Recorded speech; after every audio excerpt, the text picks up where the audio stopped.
Masyarakat Islam di negara ini dinasihatkan hanya makan di premis perniagaan makanan dan minuman yang disahkan dengan dipersijilan halal daripada pihak Jabatan Agama Islam yang sah.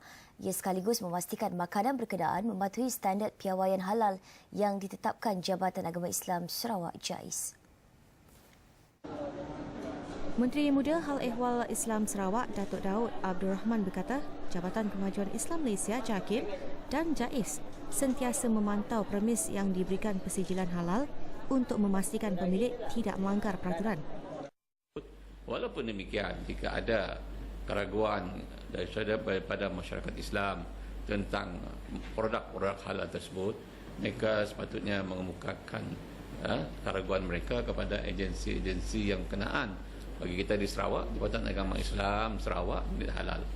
Dan jika ada mereka pasti dengan tempat-tempat tersebut yang yang ada keraguan untuk mereka, mereka boleh kemukakan kepada kita. Daud berkata demikian ketika diminta mengulas aduan salah seorang pengunjung yang beragama Islam yang meragui tentang produk jualan di premis makanan Indonesia di sebuah pusat makanan terkenal di Kuching, The Spring Shopping Mall. Jelas Daud, premis berkenaan tidak pernah memiliki serta memohon sijil halal maupun logo halal.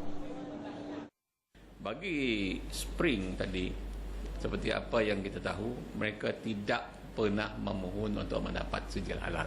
Ini saya nak jelaskan. They have never applied to us for halal certificate.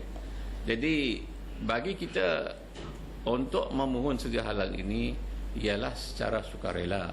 It's a voluntary thing. Jadi kalau agensi tempat-tempat yang tidak memohon sijil halal, kita tak boleh paksakan mereka untuk memohon sijil halal. Dan bagi masyarakat Islam, saya dah jelas beberapa kali, terutama sekali umat Islam, kalau tempat tersebut tak ada sijil halal, tak perlu pergi. Tak perlu pergi, cari tempat-tempat yang ada sijil halal. Pada Khamis, pengguna media sosial dikejutkan dengan beberapa keping gambar tulang yang agak meragukan terdapat dalam periuk belanga sup kedai berkenaan. Pengadu mendakwa premis perniagaan berkenaan menggunakan kaki khinzir untuk dicampurkan dalam sup bakso dan soto ayam Semarang. Pengadu itu membuat aduan kepada JAIS untuk tindakan lanjut.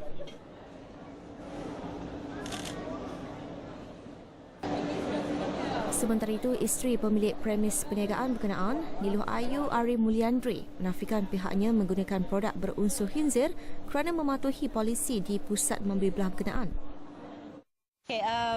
Kami bersedia membantu semua pencarian ataupun details yang dia mau dapatkan dari kami.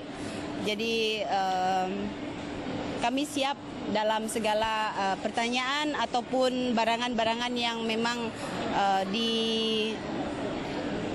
dipertanyakan kepada saya ataupun pihak manajemen The Spring. Jelasnya yang berasal dari Indonesia, pihaknya sedia untuk membuat permohonan sijil dan logo halal daripada pihak JAIS. Permohonan berkenaan hanya akan dibuat selepas mendapat persetujuan daripada kesemua operator premis jualan yang terdapat di pusat makanan kompleks beli belah itu.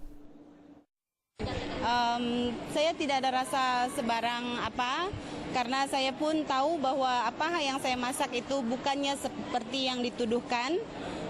Dan saya pasti bahawa itu yang sebenarnya akan terungkap. Segala urusan permohonan juga akan diuruskan pihak pengurusan pusat beli belah berkenaan. Niluh berkata demikian ketika ditemui wartawan selepas pemeriksaan JAIS di pusat beli belah The Spring. Pada pemeriksaan itu, JAIS telah mengambil beberapa sampel makanan di premis tersebut untuk pemeriksaan lanjut. Sementara itu, kenyataan rasmi JAIS dijangka diperoleh pada Sabtu selepas mendapat laporan daripada pegawai yang menjalankan siasatan.